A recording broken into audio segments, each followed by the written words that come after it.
लेकर क्यों आ गया कि आइए मैं आप दोनों के दरमियान में सालिसी कराता हूं, जिसको ना भारत ने कबूल किया ना चाइना ने कबूल किया, और जाहिर है चाइना ने तो करना भी नहीं था। तो ये अब इंटेंशंस क्या है अमेरिका की इस नई ऑफर के पीछे? देखें, 2005 में जब दूसरी दफा जॉर्ज डब्ल्यू बुश ने इलेक्शन जीता है तो वॉर एंड टेरर के ऊपर इन्वेस्टमेंट बहुत ज्यादा हो गई हुई थी। तो जॉर्ज डब्ल्यू बुश ने स्टेट ऑफ द यूनियन के उसमें तकरीब में एड्रेस करते हुए कहा था, we are not complacent enough that we should not consider the threats of Indian and Chinese economy, and the Indian economy is more a threat to us because the Indian education system is well in place। एक तो ये देख लीजिएगा। दूसरा ये था कि जिस वक्त 2008 की मुकम्मल तौर पर तबाही बर्बादी हुई है, 700 बिलियन डॉलर्स मांगे हैं वॉल स्ट्रीट ने, तो रैंड कॉर्पोरेशन को एक रिपोर्ट बनाई गई थी और कहा गया था कि बताएं हमें क्या करें। तो उन्होंने ये कहा था कि 1400 अरब डॉलर भी आग दे दें तो ये उठने वाला नहीं, ये बुलबुला फट चुका है, इकोनॉमिक बुलबुला, ये बहुत बुरा होगा। अमेरिका को अगर इकोनॉमी को स्टेबलाइज करना है तो दो बड़ी जंगें होनी चाहिए, और वो दो बड़ी जंगें तीन बड़ी मईशतों के दरमियान होनी चाहिए जो पली हुई मईशतें हैं। और उन्होंने उन मईशतों के अंदर इंडिया को गिना था, चाइना को गिना था, रूस को गिना था, और उसके साथ साथ उन्होंने कहा था कि इन तीनों के अंदर एक साइजेबल पॉपुलेशन मुसलमानों की है कि जिनको अगर उठा लिया जाए तो प्रॉक्सी वॉर शुरू हो सकती है और वो बड़ा मसला बना सकती है। लेकिन अफगानिस्तान की सिचुएशन ने इनको बिल्कुल बदल दिया। इसकी बुनियाद पे 2010 में हेनरी क्लिंटन ने एक आर्टिकल लिखा था फॉरेन पॉलिसी में, where we are going to invest our next 10 years, और उसने कहा था the people who believe that the strength of America lies inside America are fools, strength of America lies outside America। हम containment of China कहेंगे। सितंबर 2019 में pentagon की फार east Asian strategy आई है जिसमें पार्टनर डिसाइड हुए हैं, उसमें इंडिया एक बहुत बड़ा पार्टनर है। और उन्होंने कहा है कि जब तक हम इस सारी सूरत के अंदर चाइना को कंटेन नहीं करते हम कुछ नहीं कर सकते। 3,70,000 के करीब अफवाज जो हैं इस वक्त अमेरिका की वहां खड़ी हैं। अब उन्होंने इंडिया के अंदर आप अंदाजा करें 205 की स्ट्रेटेजी बनी है। उसके बाद उन्होंने पूरे कॉर्पोरेट पैसे से नरेंद्र मोदी को जिताया है, पूरा हिंदुत्व का वो तस्वर उभारा है, और उस हिंदुत्व के तस्वर के अंदर उन्होंने उनको इस करके बना दिया है कि अब हमने लड़ना है। इस वक्त जो लद्दाख की टेरिटरी है ना, ये बड़ी अजीबोगरीब टेरिटरी। लद्दाख से पहले एक चीज मुझे जरा समझा दीजिए, दोनों में से एक ही चीज कर सकता है ना अमेरिका, या तो अमेरिका चाइना के खिलाफ इंडिया की पुष्टपनाही करके उसको अपने मकासद के लिए इस्तेमाल कर सकता है, या फिर ये कर सकता है कि दोनों को लड़ाकर यानी इंडिया को जंग में धकेलकर पैसे कमा सकता है अपने हथियारों के जरिए। दोनों चीजें बैक वक्त तो नहीं कर सकता अमेरिका। नहीं, देखें मसला सारा ये होगा कि इस वक्त चूंकि चाइना एट वॉर तो है और चाइना की इकोनॉमिक कमर तो टूटने की सूरत हाल होगी। इसमें एक बड़ा अजीबोगरीब है, अगर ये वॉर जोन बन जाता है ये लद्दाख का इलाका तो चाइना का सीपैक अगले कई सालों तक खत्म हो गया ना। आप बेशक सुलह करवा लें, कुछ करा लें, तोपें खड़ी रहेंगी, ये खड़ा होगा। देखिए मैं सीपैक के अंदर मैं लद्दाख की टेरिटरी बताऊं आपको, 1842 के अंदर जो था उसने यहां पर एंटर हुआ था, और चांग का शेख से बाप होता था, उसने उस वक्त उनको पीछे भगा दिया था और वादी ले गया था। फिर उसके बाद हुआ जाता है जब अंग्रेज आए तो अंग्रेजों के जमाने में ये पूरा इलाका जो था इंसर्जेंसी चल रही थी, वो इज्जत बेग जो था वो उसने मूवमेंट चलाई हुई थी, मुसलमानों ने लैदा हो गए हुए थे, तो उन्होंने जॉनसन लाइन बना दी थी 1945 तक ये रही ऐसी चीज, और चाइना को नहीं पता था, जाहिर बात है वहां इंसर्जेंसी चल रही। जैसे ही मौदतुंग जीता है, उसने वो लिया है अपना चांग का शेख से इक़्तिदार लिया है, उन्होंने 11 साल लगा के रोड बनाई है और उस रोड का इंडिया को पता नहीं चला। 1949 में नेहरू ने कहा ये तुम क्या कर रहे हो, ये तो हमारी टेरिटरी है। उस पर 1965 ने जाके चाइना ने हमला किया था और 37,000 स्क्वायर किलोमीटर अक्सई चीन का इलाका कब्जा कर लिया था। इसका और उसके ऊपर अपने नक्शे में जाहिर कर दिया था। चाइना का अपना नक्शा चल रहा है, ये वो इलाका है जो बेआबाद है, लेकिन इस इलाके में अगर जंग शुरू हो जाए तो आप सोचें कि पाकिस्तान का सीपैक जो है वो इसी तरह है जैसे कारगिल पे आप जाके बैठ गए और मसला बंद हो गया था। दूसरा डिस्प्यूट है सिक्किम का।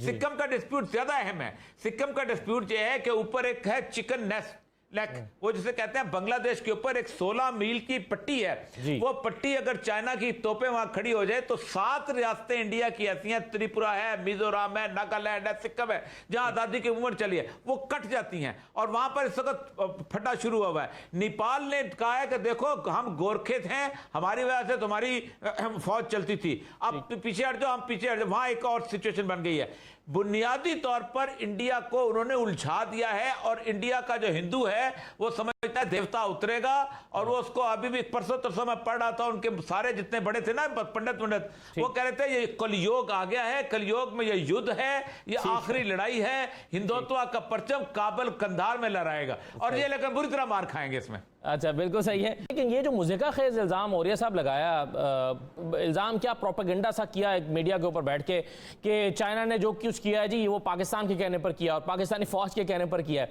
अब चाइना, अब इंडिया का भी पेट नहीं भरता, इंडियन मीडिया का भी पेट नहीं भरता जब तक कि वो पाकिस्तान का नाम ना ले या पाकिस्तानी फ़ौज का नाम ना ले। अभी एक कबूतर उन्होंने पकड़ लिया।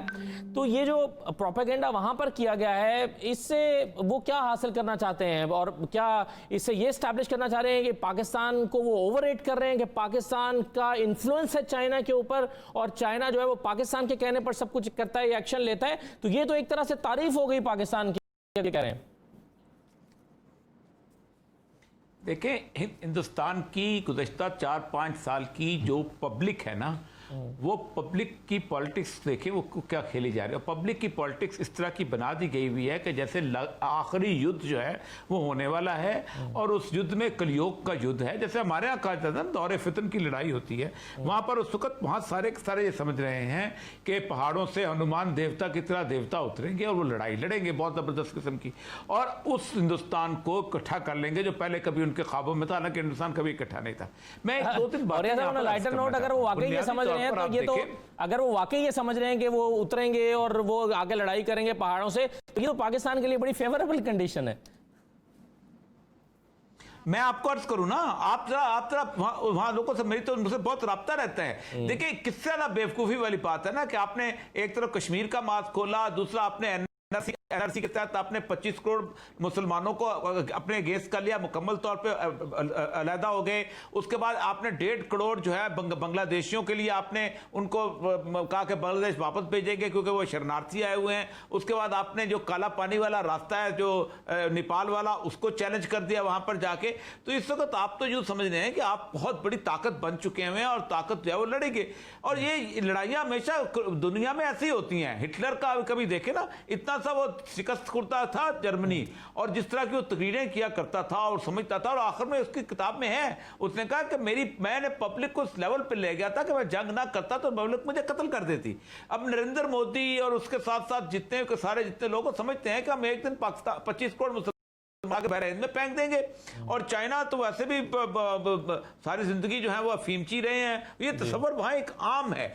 यही चीज होती है जो कौमों को लड़ाया करती है, और ये तस्वर बाकायदा इन्फ्यूज किया जाता है चीजों के अंदर।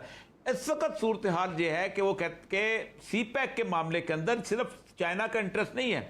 इस वक्त तकरीबन 100 कंट्रीज हैं जिनको अब चाइना ने था, जिनके साथ चाइना ने एग्रीमेंट किया था। यूरोप पूरे ने एग्रीमेंट किए हुए हैं चाइना की रेल टेक्नोलॉजी के हिसाब से। अफ्रीका पूरे का पूरा उसके अंदर इन्वॉल्व है उसके साथ, और उसकी नेक जो है वो पाकिस्तान है। चाइना अगर सर है तो 100 कंट्रीज साथ उसके साथ मिलेंगे। रूस की जितनी इन्वेस्टमेंट सीपैक में पाकिस्तान में हो चुकी है उतनी चाइनीज की भी नहीं है। आपकी सारी की सारी इस वक्त मोबाइल इंडस्ट्री जो है वो रशियन कंपनीज खरीद चुकी हुई है।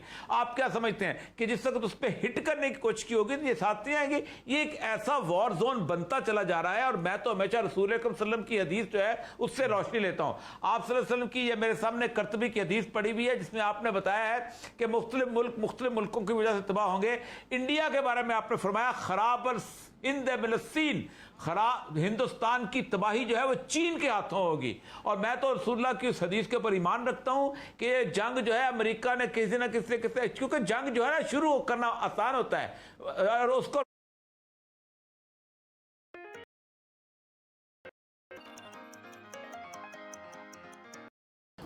रोकना बहुत मुश्किल होता है। ये जो सालसी वालसी जो है ना, ये कहीं नहीं होगी। दोनों इकोनॉमी की तबाही यूरोप अमेरिका के लिए बेहतर है। दोनों इकोनॉमी की तबाही यूरोप और अमेरिका की मार्केट को ठीक करेगी। और बुश के अल्फाज याद करें, we are not complacent enough that we should not consider the threats of Indian and Chinese economy। और स्टेट ऑफ यूनियन में उसने कहा था कि दोनों हमारे लिए खतरनाक हैं। आप खुद सोचते हैं कि दोनों लड़ेंगे तो फायदा किसका होगा, और ये लड़ाई रोकेगा कौन? ठीक है। तो शाह साहब, ये मेजर दूसरे जो बड़े प्लेयर्स हैं जैसे खास तौर पर रशिया का जिक्र किया और ये साहब ने, वो इस सारे मामले को कैसे देख रहे होंगे? देखिए, बात यह है कि इस इलाके में एक पहले से एक वार चली आ रही है। रशिया एक मेन प्लेयर रहा है, वो इंडिया का इत्तेहादी भी था, हम उसके मुखालिफ थे। अभी भी हालात ख़राब होने के बावजूद रूस जो है दोबारा उसी पोजीशन में आना चाहता है जो उसको पहले हासिल थी। एक मुल्क जो सुपर पावर रहा हो, इतनी जल्दी वो भूल नहीं सकता अपने माजी को, और वो ये समझ नहीं सकता कि हम सिमटा सिमटाया मुल्क चलता रहे। तो वो तो सारा मामला चल रहे हैं। इस वक्त बुनियादी चीज़ देखने की ये है कि क्या भारत इस पोजीशन में है कि वो कुछ अमेरिका के लिए डिलीवर कर सके।